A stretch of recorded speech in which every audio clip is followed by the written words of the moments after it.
ముల్లంగి పరాటా చేస్తున్నాను. మనకి కావాల్సినంత గోధుమ పిండి, సాల్ట్ కొంచెం వేసుకుంటే చాలు. ఆయిల్ వేసేసుకొని 1 టీ స్పూన్, దాంట్లో తగినంత నీళ్లు పోసుకొని చపాతీ పిండిలాగా కలుపుకోవాలి. నేను ఇద్దరికి సరిపోయేలాగా చేస్తున్నాను.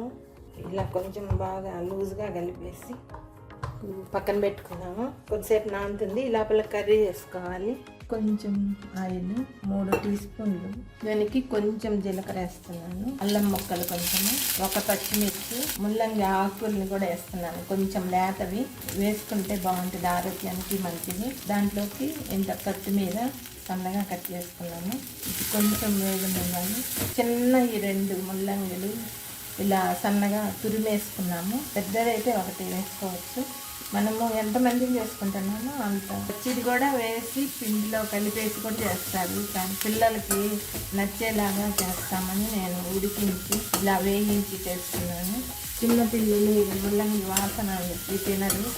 ఇలా చేస్తే స్మెల్ ఉండదు, బాగుంటుంది టేస్ట్. ఇలా కొంచెం సేపు వేయించుకొని దీంట్లోకి కొంచెం పెప్పర్ పౌడరు, కొంచెం ధనియా పౌడరు, తగినంత సాల్ట్, జీరా పౌడర్ కొంచెం, 1 టీ స్పూన్ అంతా చాట్ మసాలా. ఇవి మనకి రుచికి తగ్గట్టుగా వేసుకోవాలి. కొంచెం ఎండుమిర్చి పౌడర్ వేస్తున్నాను. ఇప్పుడు ఇది కొంచెం వేగింది కదా, ఉడికించిన ఆలు వేసుకుంటున్నాను. చిన్నవి 2 తురిమేను. బాగా మిక్స్ అయ్యాక కలుపుకుంటే చాలు. ఇలా మిక్స్ చేసుకున్న దాన్ని చల్లారనిచ్చి ఉండలు చేసి పెట్టుకోవాలి. ఇలా పిండిని కలిపి మూతేసి పెట్టుకున్నాము. బాగా నానింది. ఒక 15 నిమిషాలు కూర వేసుకునే లోపల ఇది నానబెట్టుకున్నాము. దీన్ని ఇప్పుడు బాగా ఇలా చేసేసి దీన్ని రౌండ్స్ చేసి పెట్టుకున్నాము. అన్నీ ఇలా చేసి పెట్టుకున్నాము.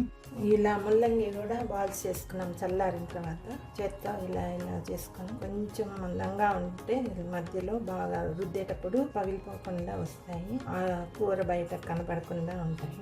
ఇలా పక్కల పలుచగా చేసుకొని కొంచెం మధ్యలో మందంగా దాంట్లో కూర పెట్టేసుకొని అన్ని వైపులా మూసేసుకోవాలి. ఇలా క్లోజ్ చేసుకుంటే సరిపోతుంది. అలాగే అన్నీ చేసేసుకోవాలి. ఇలా చేసుకున్న వాటిని కొంచెం ఆయిల్ వేసుకొని చిన్నగా ఇలా రుద్దుకోవాలి. పరాటా అంటే కొంచెం మందంగానే ఉండాలి. ఇలా రుద్ది అన్ని పక్కన పెట్టుకున్నాము. ఇప్పుడు పెనం వేడయింది. మనం చేసుకున్న ఈ పరాటాని ఇలా వేసేసుకోవాలి. కొంచెం కాలిన తర్వాత ఇలా తిప్పించుకుంటాం. ఇలా కాలింది కదా, కొంచెం మనము నెయ్యి వేసుకుంటాము. నెయ్యితో అయినా కాల్చుకోవచ్చు, ఆయిల్తో అయినా కాల్చుకోవచ్చు.